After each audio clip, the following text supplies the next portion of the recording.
Hello, today is story time. This story that I want to tell you, well, you see, all this traveling that we do, having fun and posting videos, well, we have our share of bad experiences also. And today I'm going to tell you about one of those bad experiences. So let me tell you, this was some years back, and I was traveling to Ghana, and I was traveling with my two kids, my two first kids. My daughter was 3 at the time, and my son was 1. So we were heading to Ghana. We were taking Lufthansa, connecting through Frankfurt, Germany, and we got to the airport. It was a month of February. Got to the airport, everything went well. We checked in, and my husband suggested we kept our jackets since on the way back we'll need it. And I said, no, no, no, I don't want to be bothered with all those jackets. You take it home. When you're coming back to pick us up, you bring them back so that we can wear it to walk out of the airport. So he did. So we flew 8 hours, got to Frankfurt. It was time to connect and get on our next flight. We were on the line checking in, and then when it's our turn, the guy was like, ma'am, where is your visa? He was looking through the passport. Then he was like, ma'am, where is your visa for Ghana? And I said, well, we are getting visa on arrival. He said, no, no, no, no, no. You are supposed to get the visa from the US before you reach here. You cannot get visa on arrival. I said, yeah, I saw online that we could get visa on arrival, and it was fine. So he said, okay, let me make some phone calls. He started making phone calls. He kept coming back saying, no, no, they won't let you board because they will find the airline if we let you get on the flight. There were so many. His supervisor came, other people came. They kept looking, saying, no, we can't let you board. You can't, they'll find us. I say, just let me get on the flight. When I get there, I'll figure it out. All I know is that I can get visa on arrival. They say, nope, we cannot let you on this airline.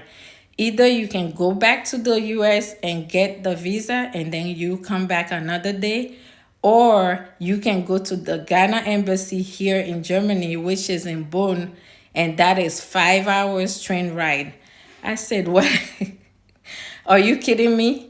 This is a country where I've never been before, and I'm here with two little kids. There's no way I'm going to get on a train to get to the embassy 5 hours away from here, and there is no way I'm going back to the US after being on a flight for 8 hours with two kids, two babies. No way. I am getting on this flight. They say, no, there is nothing else we can do for you. I was thinking that it was a joke that eventually they would let me. I kept begging, begging, begging. The next thing I know, I see the plane right in front of me through the glass, just taking off. I started crying. I couldn't believe this before my eyes, what I was seeing. I couldn't believe it. I started crying. I didn't know what to do. But I know going back was not an option. I called my husband. He was like, you guys just come back. I said, no, I'm not about to get back on the flight and come back to the US. I'm so tired. I need to find a solution to this. So one of the staff, they gave me a number saying that there was a consulate office, a Ghanaian consulate office in Frankfurt, that I can go to that office or contact them and see what they can do for me. So at that time, the consulate was already closed because I spent the whole day at the airport just going back and forth and trying to figure out what to do. So I got that information and decided, okay, this is what I'm gonna do. I'm gonna go ahead and check into a hotel, and the next day I'll go to that office and see what they can do for me. So I went and got a taxi and got to the nearest hotel. It was so cold outside. I even regretted not taking the jackets with us, but it was what it was. So we got to the hotel, and the next day the Lufthansa flight, mind you, the Lufthansa flight was leaving at 11:30 a.m. The office where I was supposed to go to figure out what they can do for me was opening at 9. That is exactly the time that I was supposed to be at the airport. So all night I did not sleep. I went through so much because I was running out of diapers. I did not plan on staying in this country. I had to put a lot of towels on the bed so that I can save on diapers for my baby. Next day came, the hotel called a cab for me. We got on the cab. I asked the cab driver to wait for me because I don't know how to get a cab in this country when I'm done. The cab driver waited for me. I got there thinking I was the first one because I was there even before 9. There was 2 people ahead of me. So I begged the people. I say, I'm in a situation. I need to get to the airport. Please let me see the person. They say, well, one person said they had an emergency also. They needed to be seen ASAP. And the other one let me ahead of them. So it was finally my turn. Walked into the office. There was a lady there. And I explained my situation. The lady looked at me and said, lady, I say, I need to catch a flight at 11:30. She said, lady, forget about today's flight. You can forget about today's flight. You're not making it on that flight. You are not flying today. And I'm not even sure if you're going to fly tomorrow or the day after, because there's a procedure to this. You need to go and take a picture for you and the kids, come back, fill out an application. Then we need to send this application to the embassy, and maybe they'll grant you the visa. And we don't know how long that will take.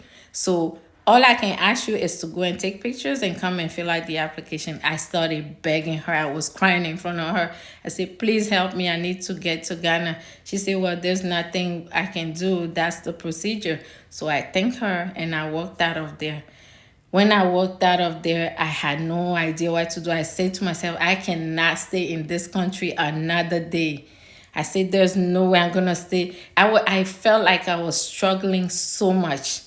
I walked out of there. I said to myself, God, I started praying. I said, God, I don't know what I'm about to do, but you lead me.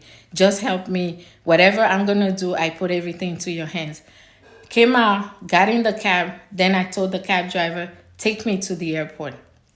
Cab driver took me to the airport. My bill was high.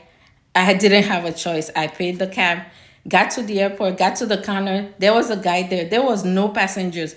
A guy there, he was like, what are you doing? I said, well, I'm trying to check in.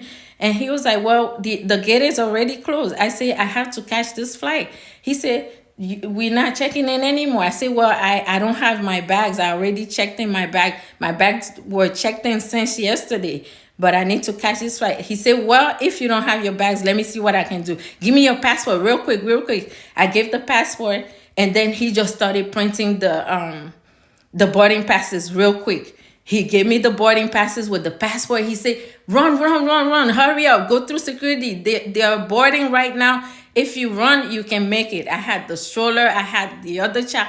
I started rushing. I was running, running, running. Made it through security.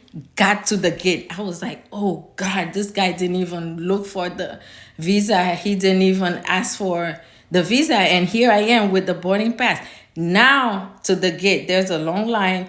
I got on the line and I am scared. My heart is pounding. I'm not even trying to look at anybody's face. I just have my head down praying, thinking somebody's going to see me and be like, oh, that's the lady from yesterday. Did you get your visa?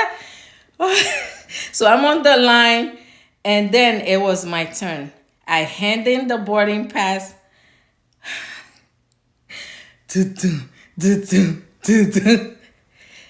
I will tell you the next part on the next. I will tell you the rest on the next part. Stay tuned for the next part, part 2.